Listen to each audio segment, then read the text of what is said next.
Hey everybody, and welcome back to History Student Reacts. Today we'll be watching part 1 of Early Muslim Expansion, Arab Conquest of Iran and Egypt by Kings and Generals. So far in this series, we have witnessed the formation of the Caliphate, and we have watched them deal out a couple of pretty impressive losses against the Persians, the Sassanid Persians, and the Romans, or the Byzantines if you want to call them that. So I'm excited to get into this one, watch how this story progresses.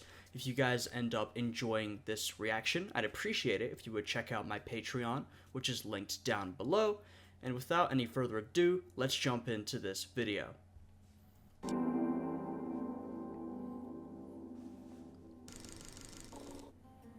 The early Muslim expansion changed the fate of the Middle East and the world.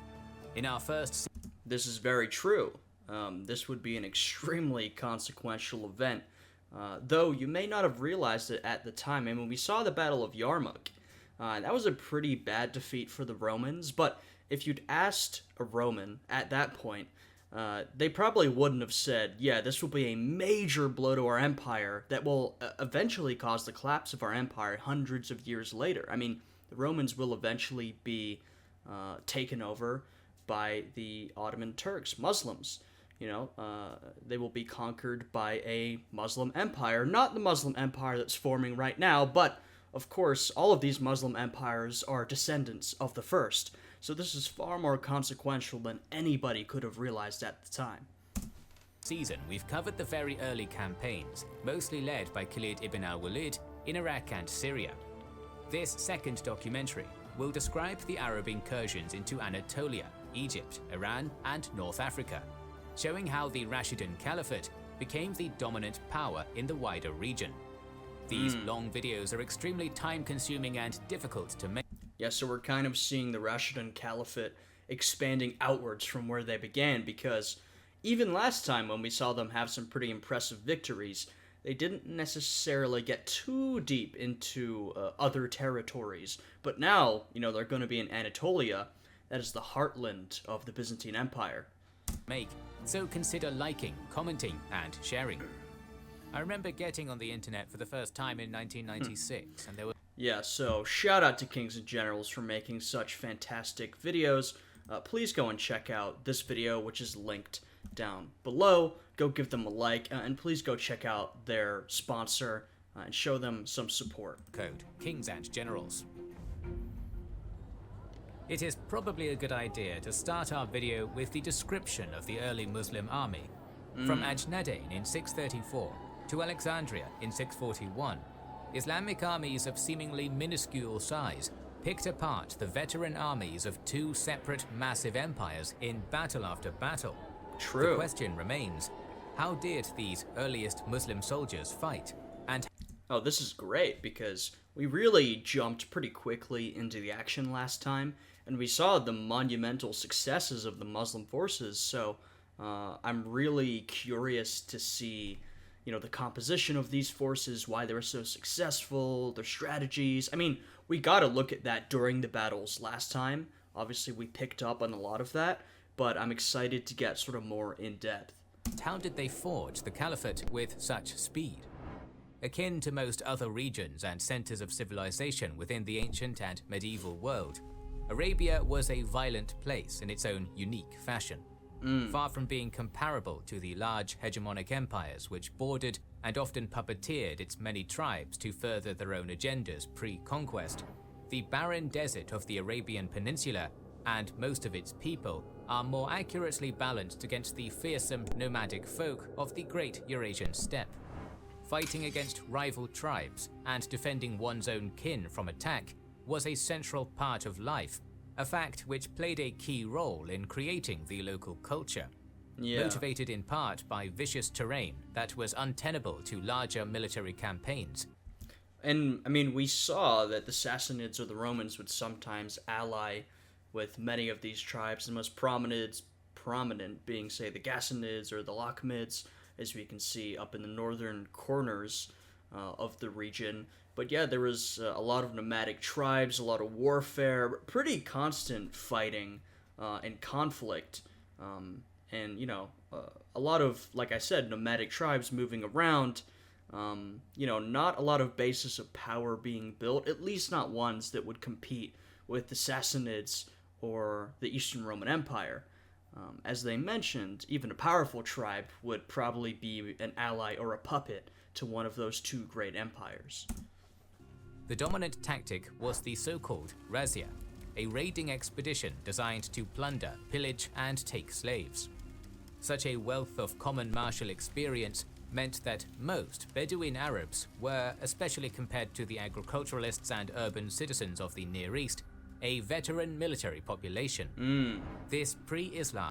And this is why the Romans or the Sassanids would often use troops or tribes from this area to sort of, help them militarily, boost their army. They would often use them as cavalry forces, because these were well-trained, fearsome, experienced warriors.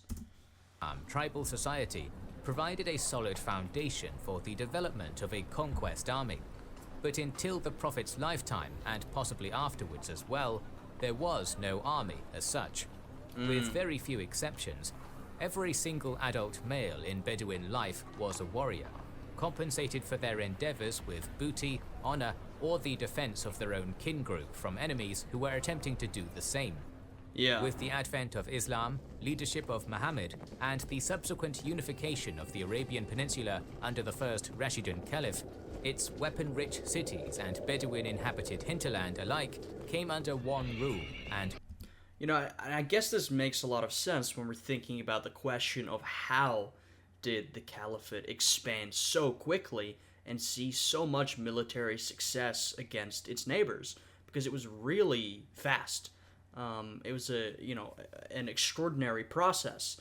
And I suppose one of the explanations that I hadn't thought of before is that this is a region of well-trained, experienced warriors. It's just they've never been united before. There's all these different tribes fighting against each other, but what happens with Muhammad and the advent of Islam is that, over time they're all brought together. And of course, that would be a very impressive military force, the likes of which the region had not seen for a while, probably. one religion. This warlike population, who until recently were occupied fighting one another in small-scale struggles, could now be directed en masse to attack the settled, exhausted, and unready empires beyond the desert frontier. Makes sense. Although now turned to a single purpose, to expand the Dar al-Islam, the early Islamic armies remained in many ways what they had been before, tribal raiders. As the assault... Yeah, and throughout, the first couple episodes of this series, we've seen them use those tactics in warfare, those nomadic, cavalry-based hit-and-run tactics that are typically used by the more nomadic tribes of the region. The Caliphate, the more organized armies of the Caliphate, they've been putting those tactics into action, but on a much larger scale, so we can definitely see that relationship. Assault on Byzantine and Sassanid territory began, it quickly became clear that the established empires were not going to be met on their own terms.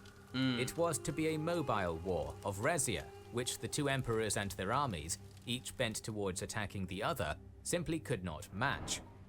To this purpose, a primary strategic weapon of war utilized by the conquering Arabs was the unassuming camel. Accustomed to traveling across incredibly arid terrain with essentially no water, these workhouse pack animals were used to lethal effect on campaign. Camel-mounted armies of Muslim infantry would frequently strike Byzantine or Sassanid territory from unexpected, undefended angles, bleeding the empires of manpower and money before fading back into the desert, where their enemies simply could not go. Yeah, and once again, this is a tactic we saw being utilized by these Muslim forces. They would sort of stick around the borderlands of Roman or Sassanid territory, and then they would, hop in, attack a city, conquer something, and then hop out. They would disappear into the desert where, these two larger empires couldn't follow them. They didn't have the expertise, the resources, the supply lines. They simply couldn't survive out in the desert like the Muslims could. Imagine playing a game of Civilization and possessing an area of apparently impassable terrain near your key resource-producing regions, so you naturally do not fortify the area because you don't need to. After all, if no powerful enemy can get there, they can't attack it anyway. However, one of your underdog opponents then starts cheating and bypassing the impassable to strike at the heart of your most crucial land. Worse still, you can't chase them back through that terrain. If you try, you give them the opportunity to strike elsewhere. This has got to be incredibly frustrating.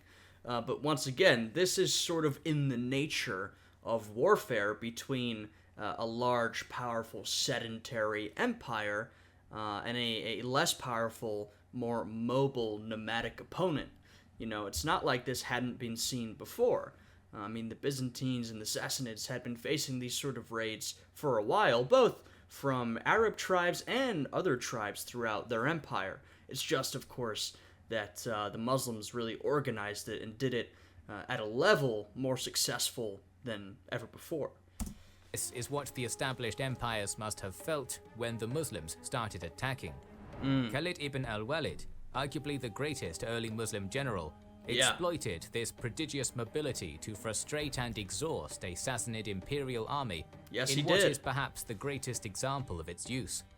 During an attack in 633, Khalid planted his Arab army in... I mean, from what we saw, because, you know, obviously we saw all of Khalid's exploits in the first, documentary basically, the first 2-hour-long video, he was really a master of that style of mobile warfare.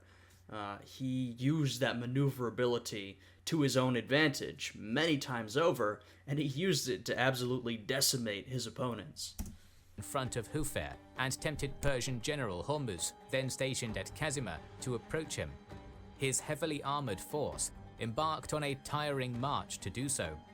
When the commander got there, however, he discovered that the Muslims had ghosted into the desert and were beelining back towards Kazima. Bound to march in the defense of such a strategically vital place, Hormuz forced his unruly, exhausted troops on a countermarch. By the time Hormuz arrived back near the city, his army was near mutinous, barely in a fit state to move, let alone fight, and in a terrible situation. Meanwhile, Khalid's well-mounted, leisurely stroll back to Kazima had allowed his forces to prepare adequately. In the subsequent Battle of Chains, rejuvenated Muslim forces soundly thrashed Hormuz's thoroughly outmaneuvered, physically drained army. The average Arab warrior of the early Islamic conquest period would have been far less standardized in And, you know, I mean, we're talking about these two different forces. Generally, the Sassanids in this case, or this applies to the Romans as well, would have been probably better armored, better equipped, maybe more well-trained, though I think the Muslim raiders would have been more experienced. But, as we can see, the really important thing here is the ability to choose upon what terms you fight, right? If you can choose the setting, the place, the time, whatever that you fight, you're going to have a massive advantage. And that's really the advantage that Muslim commanders like Khalid wielded over his opponents. He was able to choose the battlefield, to choose the setting, and he, you know, used that to handily defeat his opponents. Than a soldier from the Byzantine or Sassanid empires. Infantry and cavalry were both prominent, despite Arabia's prominent lack of viable horse-rearing ground. Moreover, the distinction between foot and mounted troops was often blurred. Changing with the situation, cavalry might dismount and fight as infantry, while what might be dubbed mobile infantry were frequently carried to battle on horses or camels. Equipment, relatively similar between both cavalry and infantry, was purchased and provided by the individual warrior or tribesman, rather than being issued by the Rashidun Caliphate as a state. However, potential combatants who were indeed too poor to assemble equipment of their own might be assisted by wealthy kinsmen, neighbors, or other benefactors. Even for the well-to-do in Muslim society, however, good quality equipment was scarce in the early days. There was nothing overly unique about Muslim weaponry during the wars of expansion. Spear, sword, and bow were the primary methods of assault, but it is said that the Arabs possessed particularly long spears and remarkably short swords when compared to their enemies. Yeah, and so this sort of loadout is not particularly surprising. I mean, they are a less organized and less well supplied force than the Romans and the Sassanids, at least initially. This is sort of a unified system of tribes. They have just become unified under the auspices of Islam, but remember, it's not like there is a lot of centralized power even at this point. Now, that centralized power structure and political organization will develop over time, of course, but at this point, they're not going to be as well supplied, at least by the state, in comparison to, say, the Roman Empire, where their armed forces, their military, is a lot more centrally controlled, is supplied better, though. But the Romans and the Sassanids would deal with a lot of supply issues, particularly in regards to their border troops. They would often be pretty undersupplied, but in general, these two massive empires had more of a standardized system than the Caliphate did at this point. As this short sword was carried in a shoulder baldric rather than a belt at the waist, it is likely that this style was copied or inspired by the old Roman gladius, which was kept in a similar manner. Metal armor seems to have struck both hot and cold in the Arab mindset from the very beginning, as is evident in a saying of the second Caliph Umar. He describes mail armor as keeping our horsemen busy, a nuisance for our infantry, and yet always a strong protection. Originating from the scalding hot and sun-bleached deserts of Arabia, heavy armor must have seemed anathema to Arab warriors at first, due to the sheer discomfort it must have brought on when worn, not to mention its encumbering effect. We can imagine the more well-off Arab warriors investing in a coat of mail, only to speak to their comrades about it and be met with traditionalist derision at wearing such a burdensome thing. Yeah, and I mean, this has been one of the sort of differences so far between the Muslims and their opponents, which is that the Romans or the Sassanids tended to have much more heavily armored infantry. That's sort of what they were known for, their heavily armored infantry, or, for that matter, their heavily armored cavalry, which the Caliphate did not nearly have the same level of. Which makes sense because their forces were known for their maneuverability, their mobility. And if you're going to be heavily armored, you're going to be a lot slower. But I'm sure over time that they would have adopted metal armor more as time went on. Therefore, it may have been that use of armor was based upon both a warrior's ability to obtain it, in addition to the willingness to don it in battle and on the march. Conversely, it might also have been the case that mail was reserved for frontline troops, while rear-line infantry and archers went without. Whichever the case, a notable and repeated occurrence during the Rashidun's expansion was trouble facing enemy archers. It became so bad that whilst fighting the Byzantines in the eventual victory at Yarmouk, Islamic warriors suffered what became known in legend as the Day of Lost Eyes. Yeah, I remember during that battle, it seems like the Roman archers were doing a real number against the Muslim forces. I mean, doing far more damage than you would expect from a line of archers. It might have been that this, in addition to other such occasions, was brought on by a reluctance to wear heavy armor and helmets. Two other crucial units which partially made up Rashidun armies have come to symbolize the Muslim style of war during this period: the Mobile Guard Cavalry Strike Force and the Mubarizan. Rather than being a default part of the Islamic Army of Expansion as an institution, however, the Mobile Guard in particular was in fact a circumstantial reorganization enacted by the great General Khalid ibn al-Walid in the middle of his invasion of Syria. Once again, the influence of Khalid is popping up. Just a really talented, successful, and influential general, clearly. After the commander's triumph at Ajnadayn in late 634, it was clear that the next stage of the Muslim invasion would have to pierce deep into Syria. So, sifting through the 8,000-strong army under his leadership, Khalid extracted the most veteran, most elite, and deadliest fighters to form a 4,000-man-strong band of horsemen, which was known as the Army of Movement, or more commonly, the Mobile Guard. In an army whose warriors were already battle-hardened veterans, these paragons were the creme de la creme. One of those hand-picked 4,000 was the near-mythical warrior Kaka bin Amr. Not only did this ferocious lieutenant supposedly play a crucial role in both the Battle of Chains and the Battle of Yarmouk.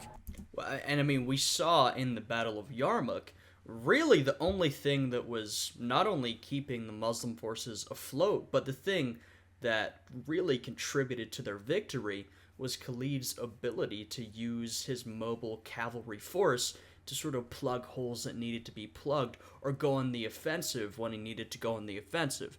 I mean, without his ability to lead that force and having those talented cavalrymen themselves, you know, the battle probably would have went very differently. But because he had them, Khalid was able to sort of micromanage what was going on and really press the Romans where they needed to be pressed. But he was also personally chosen by the Caliph to lead Arab reinforcements to the Battle of Al-Qadisiyah. If our sources are to be believed, he also played a key role in winning this domino-toppling clash as an energetic cavalry commander.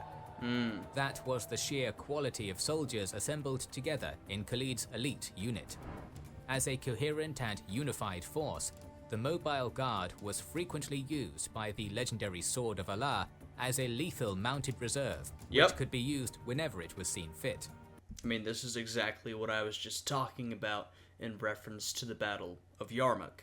The unit could plug a hole in Allied lines by riding swiftly to where aid was most needed, or it could sweep around the flanks of an enemy to roll up their battle line and win the battle. Under Khalid's generalship, it played both of these roles during the battle at Yarmouk. Despite its fame and flashy style of warfare, the Rashidun Mobile Guard was an incredibly short-lived entity, which nevertheless served its purpose. I'm surprised it didn't necessarily continue longer, but it does seem like it was more of a hallmark of Khalid's style in particular, and maybe not sort of the wider region. But he definitely used it very effectively. When Khalid was dismissed from his post by Umar, the regiment as a unified entity was simply disbanded, and its members dispatched to other fronts in Islam's ongoing wars of conquest. Many more of its warriors apparently passed away during the plague of 639 to 640, and those few who survived accompanied Amr ibn Alas to Egypt. The Mubarizan, translated as duelists or champions, served the purpose one would expect of a warrior bearing their title. The bravest men in all the Arab armies, Mubarizan would step forward alone and battle a Byzantine or Persian champion. And we saw this at the beginning of a lot of the battles we saw, where two of these champions would come together, fight it out. And of course, it wouldn't determine necessarily how the rest of the battle would go, but I imagine if your champion was to win that confrontation, it probably seemed like a good sign to you. And I will say, a lot of the specific stories about these duels are probably can be a little questionable, as in, I wouldn't necessarily believe them 100%. Because, and this isn't just true for this scenario, the Romans love to do this too, they would use these duels as sort of a way to tell a story about the battle or the wider conflict, and so historians would sometimes just make stuff up. But this definitely did happen. These duels were quite common and were an important part of this warfare. In the ritualized single combat which was so common in that period, Arab champions were particularly deadly, gaining victory in most battles. As victors, they would bring pride to their religion and caliphate, morale to the army, and conversely, demoralize the enemy force. Yeah, I'm Still, sure. despite their successes, Muslim forces frequently found themselves on the sharp end of heavy casualty figures, and manpower replenishment rapidly became an issue that the caliphs needed to deal with. Part of this shortfall was made up by non-Arab deserters who took up with the invaders and quickly became key cogs in the overall machine of expansion out of the Arabian Peninsula. Interesting, but not necessarily too surprising. I mean, one, this is an expanding, successful force. So if you're someone who just, goes with the tide, then, you may want to join the caliphate. Two, we might think, wow, these are Sassanids betraying their homeland, their empire, to join another empire. Sure, on some level, but on another level, you got to remember the populations of these empires, the Roman Empire, the Sassanid Empire, were very diverse. There were a lot of different groups, a lot of different ethnicities, and many of them, particularly those who lived, say, in the borderlands, as we're looking at here, did not have too close a relationship to, say, the central government of those states. I know more about the Byzantine Empire in particular, but if you're someone living on the border, you may not feel too much of an allegiance to your empire. I mean, what did they do for you? Maybe not that much. Like I mentioned earlier, both of these empires often struggled to keep the borderlands supplied. So if you don't feel much allegiance to the empire which you technically live within, it may not be too big a step to join up with the Muslims instead, to join the caliphate, who are closer by. It's probably in your interest to join, in terms of your safety. They're seemingly becoming more successful than the empire you live in. So, in many ways, it does make sense, and I don't find it that shocking. As early as the Battle of Al-Qadisiyah, 4,000 soldiers from the army of Rostam Farrukhzad went over to the Muslim side. So great was this coup that the defecting warriors were able to demand from the Arabs land of their own choosing, to closely associate themselves with an Arab band of their own preference, and to be paid salaries, sometimes in excess of regular Arab warriors. Wow. These and other such traitors to the Sassanid Shah's cause were known as the Hamra, or Red People. This phenomenon became so prevalent that during the Muslim invasion of Khuzestan and the siege of Shushtar, a famous unit of elite Persian soldiers, known thereafter as the Asawira, led by one of Yezdegerd's most senior and trusted commanders, also went over to the Caliph's side. Wow. Now, I mean, that is a bigger deal.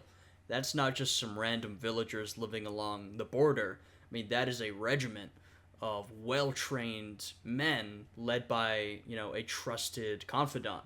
So, I mean, that is definitely a bigger deal. It perhaps gives you an idea of how things were going for the Sassanids, for the Sassanid Empire, the court, aka not very well.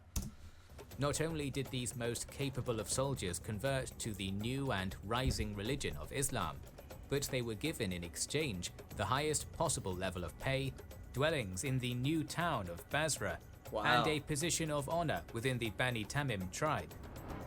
While a massive amount of Byzantine territory was lost to the Arabs, it paled to the annihilation which they inflicted on the Sassanid state, almost certainly in large part due to this lack of faith in their leadership.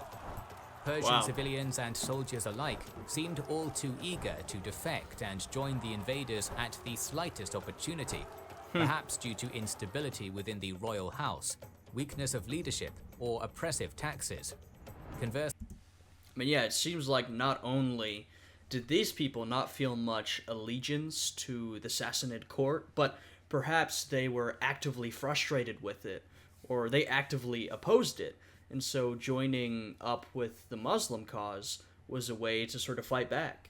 Firstly, Arab soldiers were, as soldiers go, relatively well behaved.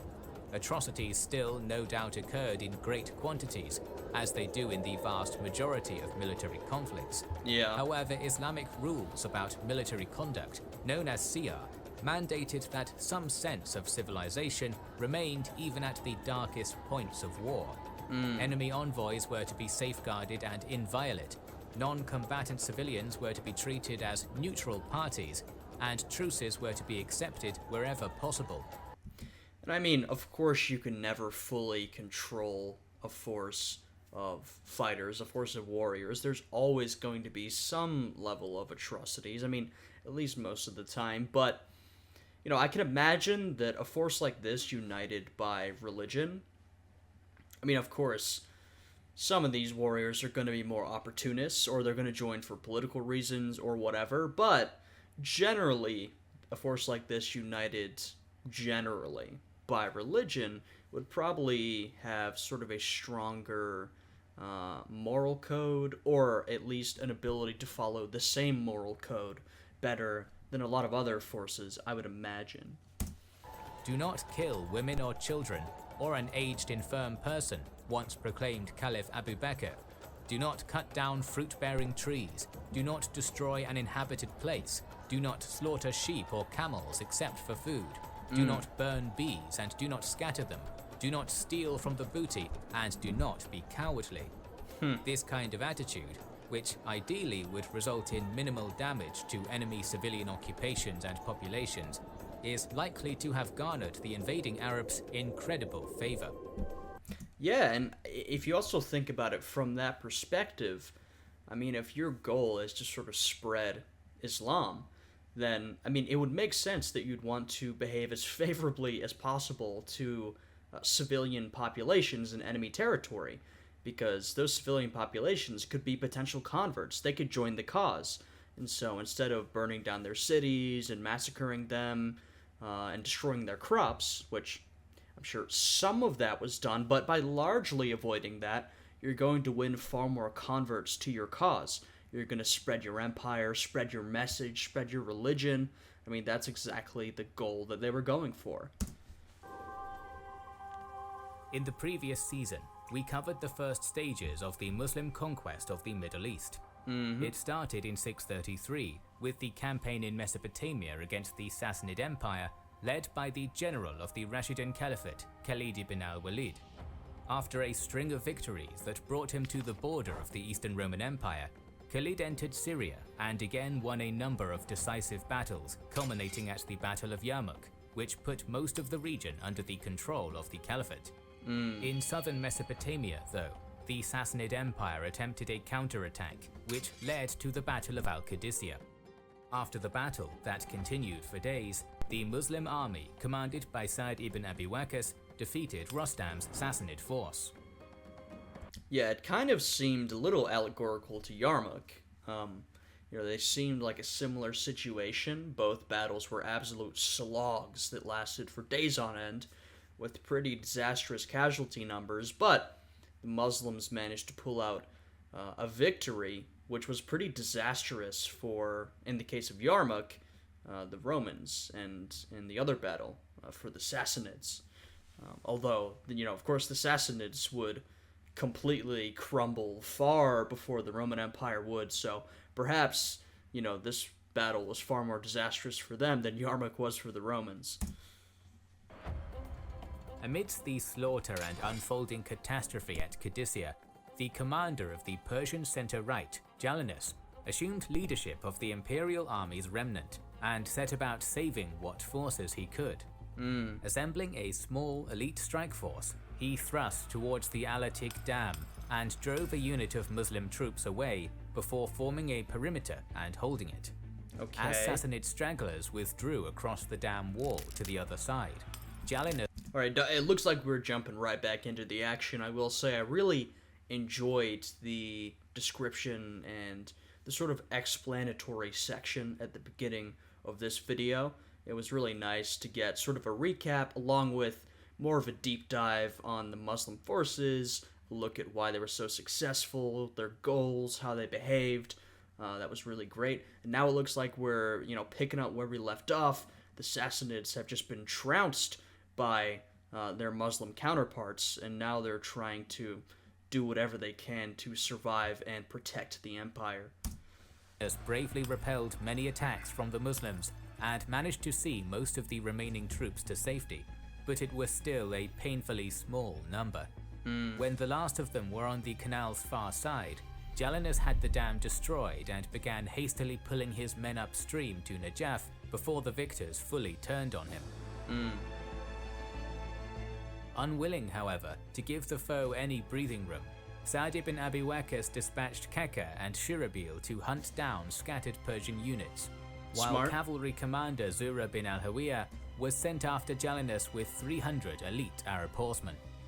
Not deterred by the dam crossing's destruction, Zura and his 300 drove their mounts into the torrent and forded it before chasing Jalinus's column upstream. Alright, and this is exactly what you want to do. The Muslims have just won a very impressive victory. Even so, they are not giving the Sassanids any time to escape, to regroup. They're going straight for him. The latter realized he was being chased and halted with his own cavalry at a nearby bridge, while the infantry carried on withdrawing all the way to Najaf. After a short time, the horsemen of Zura came across Jalinus's valiant rearguard and charged it, breaking the formation swiftly and provoking its leader into yet another withdrawal. Yep. His heels constantly bit by Zura as he did, Jalinus chose to turn and face the enemy in a final fight, believing that the best way to stop the pursuit was to kill the leader. Wow. Okay. So, he halted his forces. And he's in a bad spot regardless. There's not really too much he can do either way, so I guess he's decided to try and fight it out. I'm quite worried for him, though. He is not in a good situation. Turned about face and arrayed for battle, before personally riding before his troops and challenging Zura to single combat. Galloping forward atop their horses, the two exhausted commanders fought one another to decide the issue once and for all. And once again it was the Muslim who came out on top after a hard-fought struggle. Jalinus was killed and his cavalry took flight, but many were still caught and slain by Zura's riders. By sunset, the 300 reached Najaf, where they halted for the night. With the aim of conquering prosperous Iraq, which the Muslims believed was the heart of the world, Sa'd reorganized his 20... I mean, they're kind of right. The region between the Tigris and Euphrates River, very, very old center of civilization.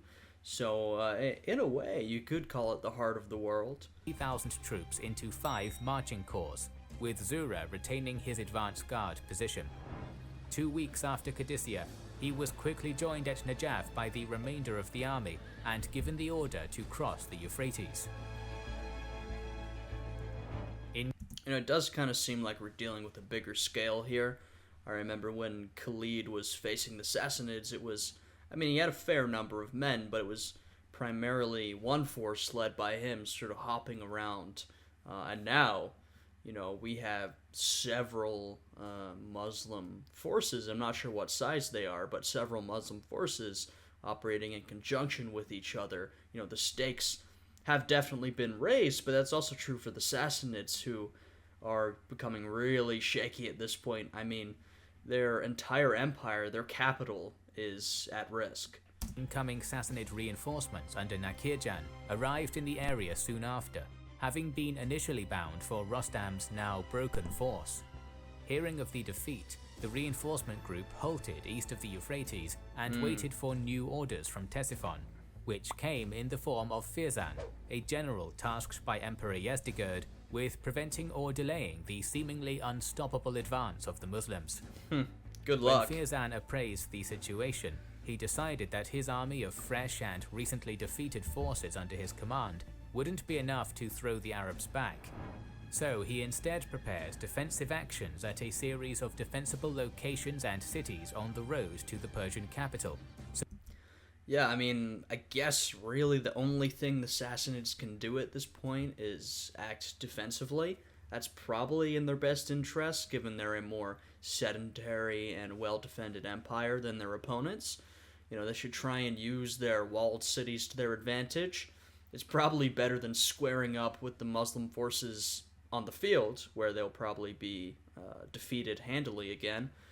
But also, we've seen the Muslims take cities, siege cities effectively, so even hiding behind their walls, their defenses I cannot imagine that's going to be enough for the Sassanids at this point.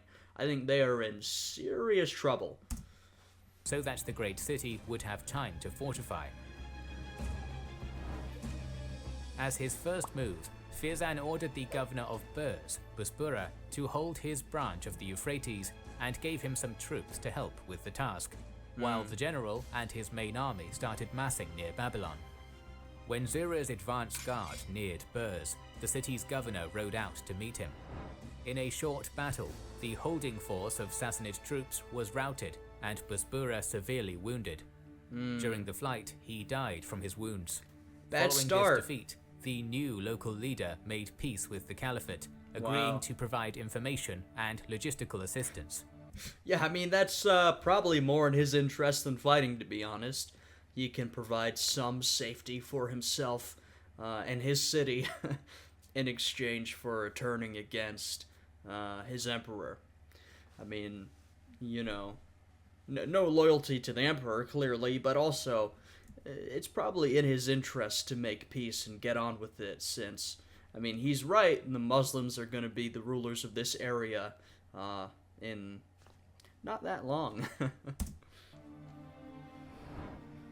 From these new allies, Zura learned that the formidable main Sassanid army opposing him was indeed across the Euphrates at Babylon, along with several high nobles. Zura then forwarded this crucial information to Sa'd at Najaf.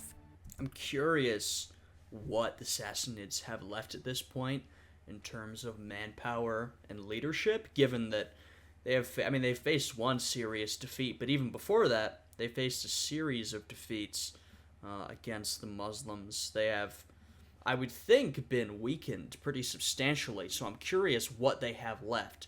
I mean, they are sort of making a final stand for their empire, so I'd imagine everything's being put on the line, but at this point, what is everything? What do they have? And waited for the 4 corps trailing his own to catch up.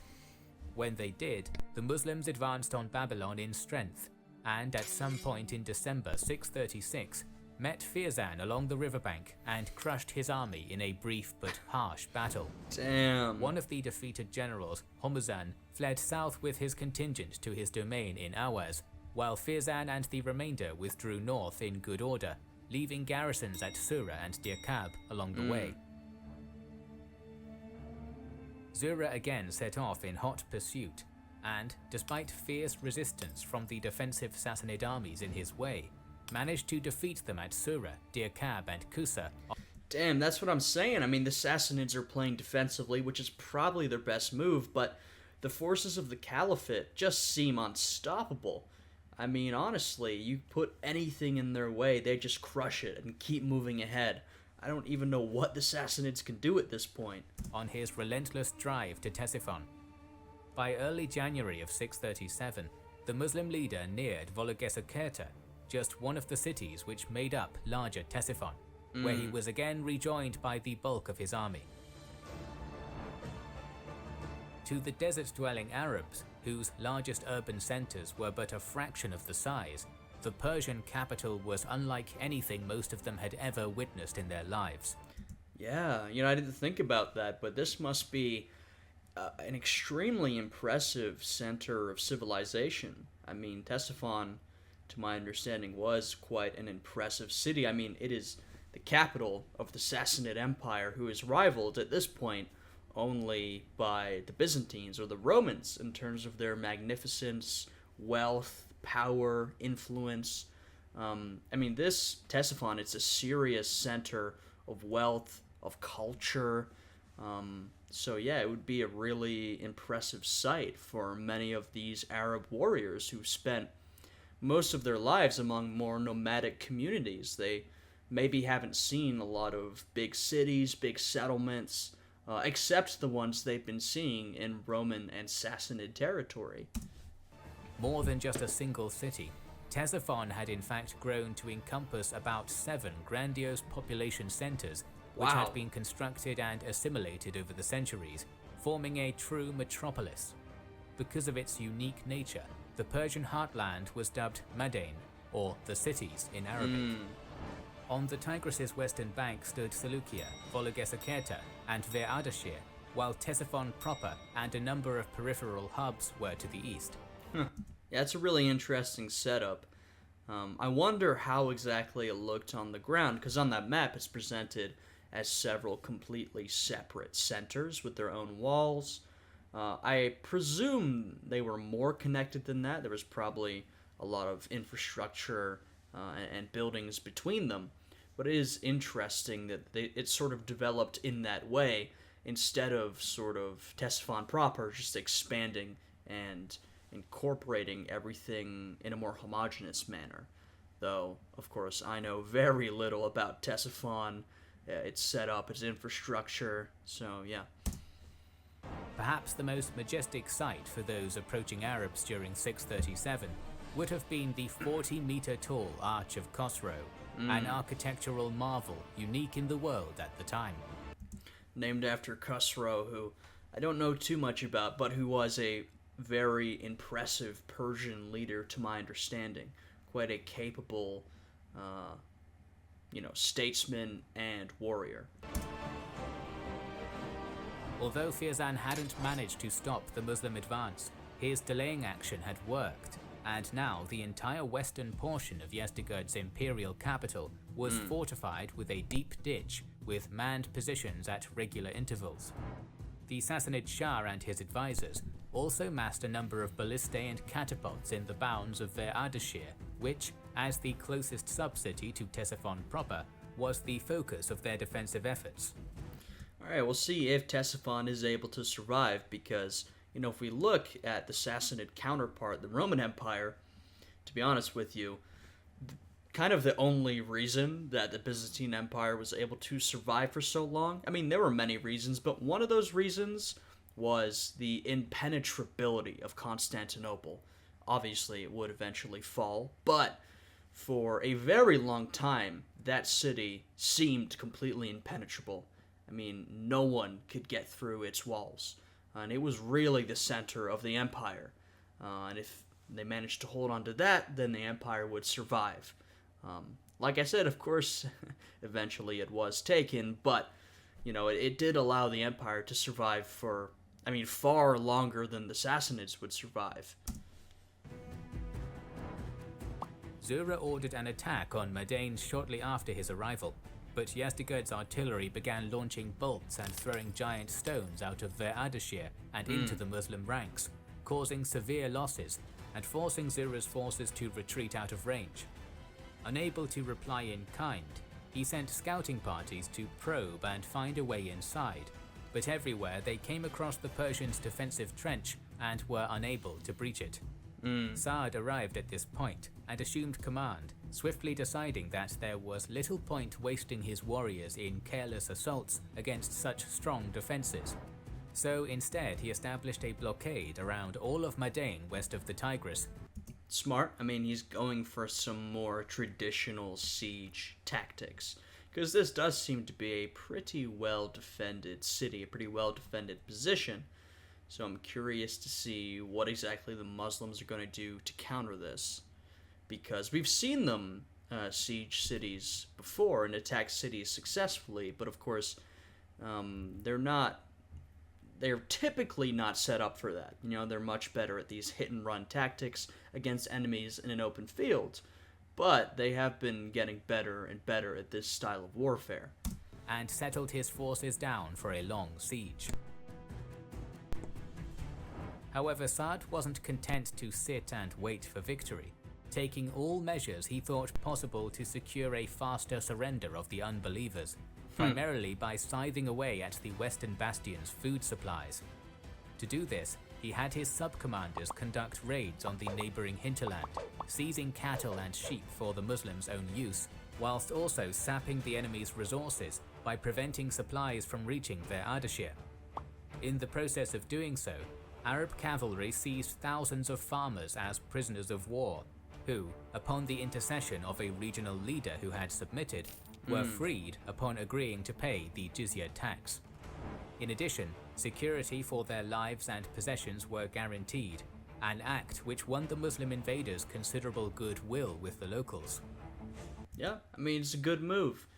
You don't necessarily have to butter up the locals, but like I mentioned earlier, it's definitely beneficial for your cause in terms of the sort of religious goals of the caliphate, and also it is just generally better to be surrounded by friendly locals in contrast to hostile locals. You know, you'll get less random attacks, you might be able to get some intel out of them, so I think this is a pretty smart move. Throughout the month-long siege, Sa'd's warriors had also been continuously harried by the sophisticated Sassanid engines of war Yazdegerd's generals had amassed, although casualties at their hands remained relatively light. Unfortunately for the Persians, some of their engineers defected during the course of the siege and provided their masters with at least 20 novel artillery pieces of their own. Well, and there we go. I was just saying how the Muslims are typically not suited to this style of warfare, but have been getting better. And this would certainly contribute to them getting better at siege warfare. We've already seen a lot of Persians deserting and going over to the Muslims. And now even more important Persians are defecting, including engineers. Because, of course, the concentrated sedentary empire, the Sassanid Empire, is going to have a wider connection of technology, particularly military technology. But now the Muslims are managing to get their hands on some of that, so, you know, this is not good at all for the Sassanids. When these contraptions subsequently began sending their own missiles howling into Ctesiphon, the dense concentration of Sassanid soldiers and civilians inside resulted in them causing terrible destruction. The fact that the Muslims had even acquired weaponry of this kind, which had until then been universally in Persian hands, also badly affected morale. Yeah. I can imagine. I mean, if you think about, say, the Persian mindset, at this point, I mean, you're already probably pretty demoralized. You've faced a series of losses against the Muslims. They seem unstoppable. At the very least, you have your well-defended capital. You've got military technology that the Muslims don't have. You've got these walls that you think, well, maybe the Muslim forces will never be able to get through these walls. I mean, they're not suited for it. Then you look outside, or maybe you look inside, and you see rocks crashing through the walls of your city. You take a peek, and now they have siege weaponry. So basically, the one thing that you had over them, you no longer have. You're already demoralized. That's got to be, even more demoralizing. Perhaps desperation-inducing. Maybe you just want to give up at that point. I would feel pretty hopeless, I think, if I was in that position. By mid-March 637, Western Madain's situation was becoming intolerable. Persian civilians starved to death in the hundreds, while more and more were reduced to eating stray cats and dogs to survive. Yikes. Beset by such conditions, the Sassanid troops not manning the ditch were concentrated into a single strike force and led in a desperate sortie beyond their defenses. The Muslims arrayed to meet them in a pitched battle, and a desperate struggle began. Zura's corps was in the thick of the action, and he himself was wounded by an arrow.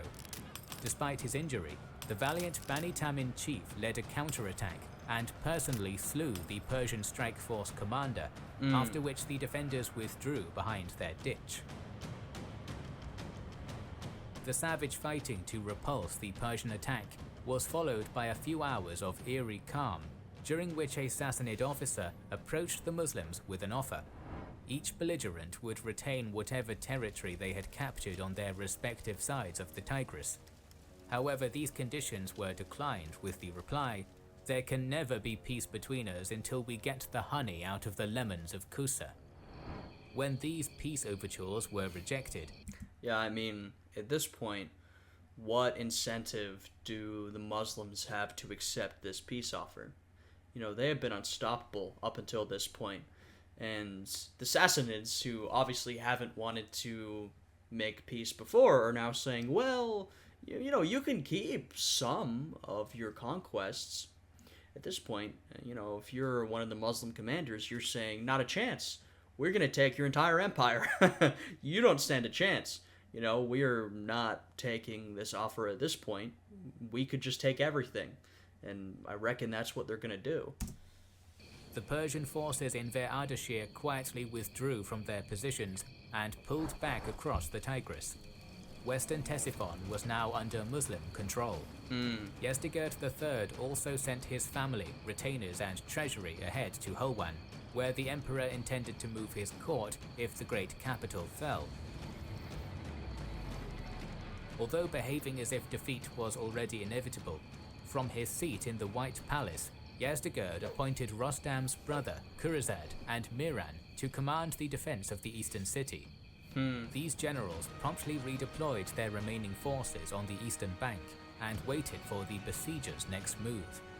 That same evening, on the river's edge of newly occupied Ardashir, Saad stared across the Tigris at the glorious Arch of Khosrow and pondered his next move, eager to claim it for Islam. As Muhammad's former companion strategized to himself, a Persian approached him and asked, "What are you waiting for?" Followed by the alarming revelation that not another 2 days will pass before Yezdegerd departs the capital with everything in Ctesiphon. Time was now of the essence. Another sympathetic local, possibly disillusioned by heavy Sassanid taxation. And this is exactly what I'm saying. They've ingratiated themselves with the locals, and now the Muslim forces are getting the aid of the locals. Or possibly even a recent convert to Islam, took Saad to a known ford in the river, one which Saad deemed unsuitable due to the swift current and deep water. Rather than making a hasty decision right then, he chose to sleep on the issue and decide in the morning. During the night, Saad supposedly had a strange dream in which he saw the Tigris's waters, only they were flowing incredibly quickly and were unrealistically deep. Still, his own Arab cavalry appeared and plunged into the seemingly impassable torrent, reaching the other side relatively easily. The next morning, Saad convened a conference of his highest generals and declared that the cavalry would swim through the river, and asked if there were any volunteers to lead the dangerous attack. The first to put himself forward was Asim bin Amr, Kaka's tribal comrade and a dashing military leader, followed by 700 of the most reckless and brave Muslim warriors. Alright, these are the boys. The bravest of the bunch, those who are, really willing to put their lives on the line for a mission which may end up with them drowning in a deep river. But shout out, these are a brave bunch. After all necessary preparations had been made by mid-morning, Asim plunged into the water and began his crossing. Kurazad responded by ordering his Persians into the river to meet them, but after a hearty resistance, the Sassanid cavalry who responded were pushed back when one of their comrades from the city came, shouting, "Why are you killing yourselves? There's nobody left in Ctesiphon to defend." He was at least partially correct. Upon receiving word that the Muslims were crossing the Tigris, Emperor Yezdegerd had departed his capital for Hulwan, taking much of the imperial court with him.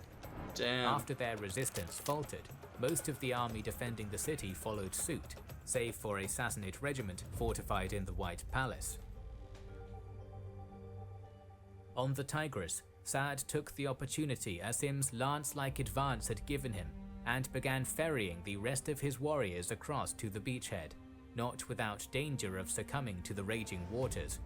One man fell from his horse and fell into the current, but the all-powerful Kaka reached down in the nick of time and heaved him up. Despite the myriad dangers of the crossing, in relatively short order, the entire Islamic army was on the eastern bank of the Tigris River.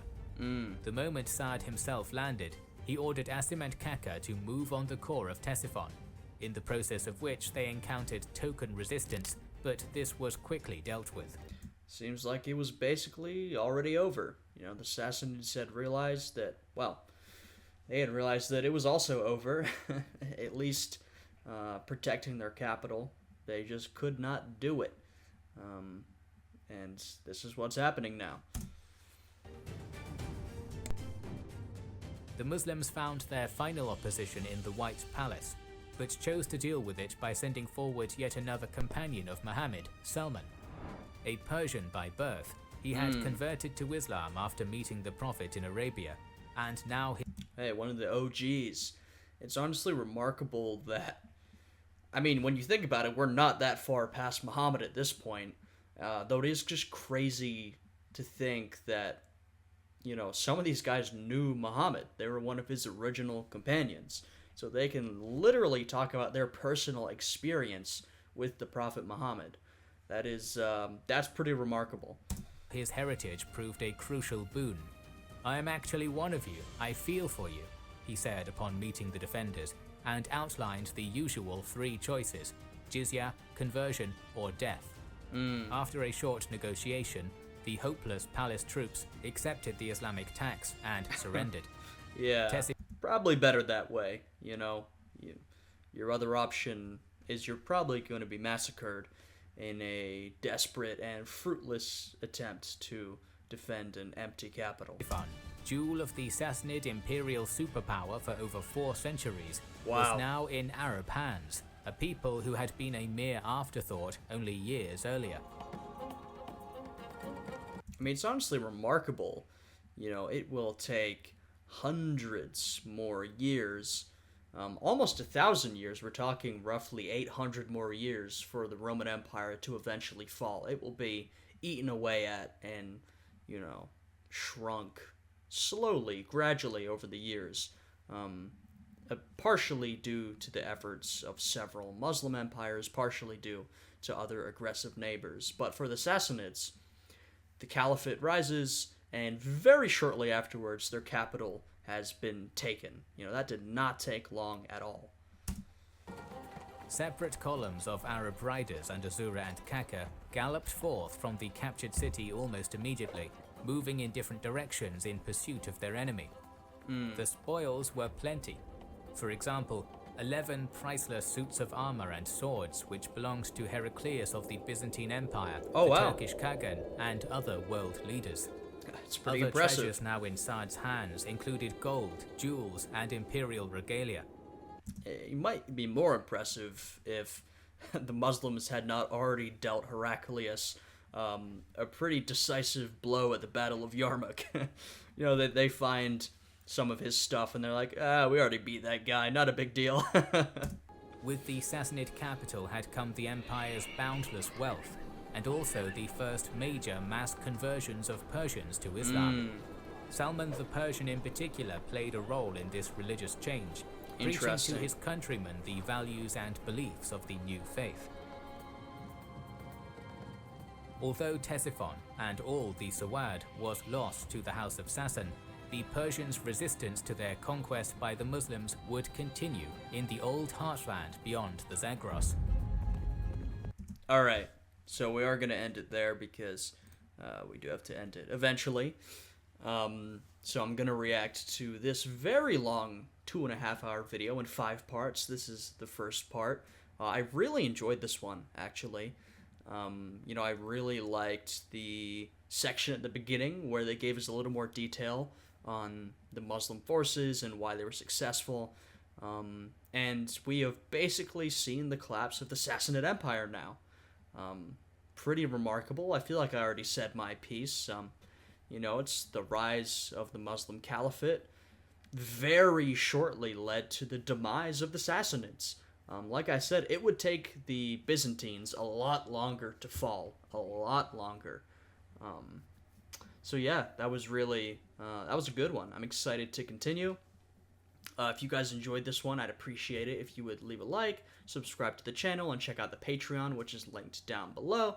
I hope you guys are all having a good day today, and I will see you all again next time. Goodbye.